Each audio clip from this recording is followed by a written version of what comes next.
The Odin 2 is an emulation beast, and I just wanted to spend a little time with y'all singing its praises and putting any fears to rest if you were on the fence about picking it up or not. In the realm of technology, y'all, we live in genuinely exciting times. It's no exaggeration to say that every week that passes, there's a new emulation device that drops looking to give you the power to play all your childhood classics in a single device that fits in the palm of your hand. And if you're anything like me, this is the type of stuff you dreamed of as a kid, literally having a portable PS2, GameCube, Dreamcast, and a handheld form factor all in one, where in a matter of seconds you can go from playing Shadow of the Colossus to hopping over to the GameCube version of Soul Calibur to knock the Sonic rings out of Voldo and force them to put on some clothes.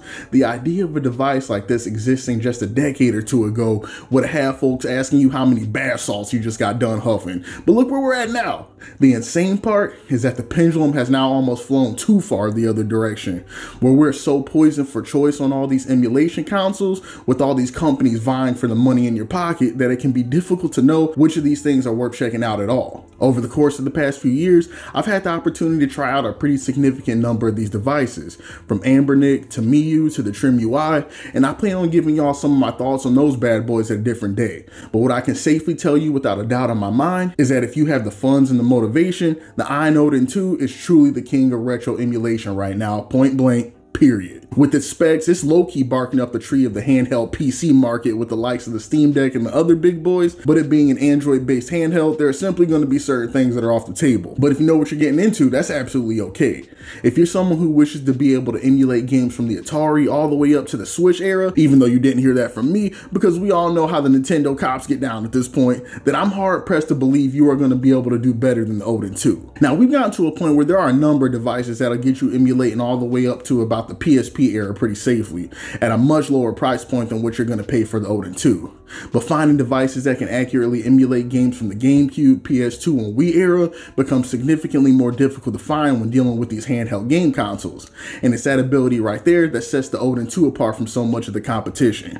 Not only are you going to be able to play PS2 and GameCube on this thing, but you're going to be able to upscale the hell out of it to boot. With a little tweaking and applying the right settings, you can almost get the screen on this thing to resemble the vibrancy of an OLED. Not a complete replication, but it's pretty damn nice. Then you add on top of that the sheer horsepower of this device from its dummy fast Snapdragon 8 Gen 2 processor, 8 cores running at 3.2 gigahertz, and the 12 gigabytes of grown man RAM present in the Pro version, the one that I picked up, and it just becomes overkill. It's going to have you looking at the games in your PS2 and GameCube collection in a whole different light. You're not even going to believe how good it looks.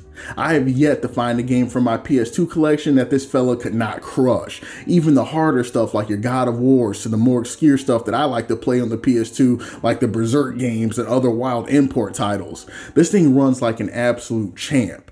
And the crazy part is that it handles these games that would crush other systems like it's absolutely light work. The Odin 2 has 3 performance modes, right? You got your standard, which is the lowest performance setting. You got performance, which is the next one up, and then you have high performance. And with my PS2 collection, I've yet to find a game that required me to move out of the lowest standard mode. Absolutely insane. And you're gonna love it even more because of the 8,000 milliamp battery this thing is housing.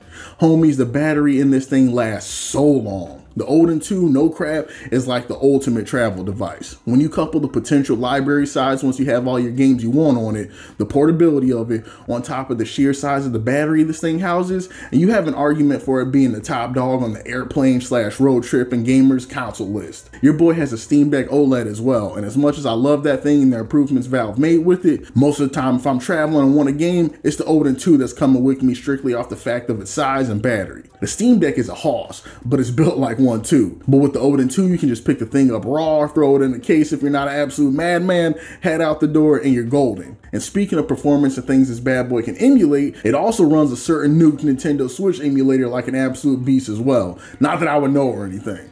For a lot of folks, this has even come to replace their Switch off the back of how much stronger of a device this is and how the compatibility reached a pretty solid point before the devs of Yuzu got threatened with a kneecapping by the big boys. And adding even more to the Odin 2 Pi, since it's an Android-based device, you get all those perks as well, meaning in your library you can play all your Play Store titles like your Call of Duty mobiles, Genshin Impact, and all those options as well. If there's anything I would say to be wary of with this console, it's the fact that you should be prepared to tinker with it to get up and running. It doesn't come preloaded loaded with games. At least the one I got from pre-purchase for the official site didn't. So if you never set one of these devices up before, you'll have to look up some tutorials or get some help from your nerd friend in order to get this thing up to speed.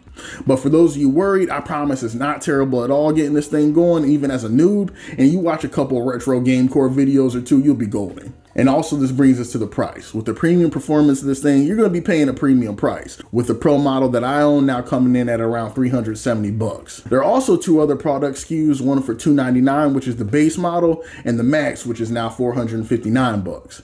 I honestly don't think you can really go wrong with whatever model you pick, but I just want it to be known that you're gonna be paying a pretty penny for this thing. But in my mind, if you enjoy retro games as a hobby that you're passionate about, it's well worth the price. And this isn't coming from a dude still in the honeymoon phase with the device.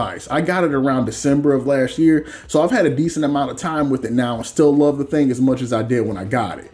It's a solid piece of equipment, and the Odin 2 team should be proud of making a standout product in such a crazy saturated market. And this is where I'm gonna call it, homies. Hit me up in the comments, let me know what you think about the Odin 2.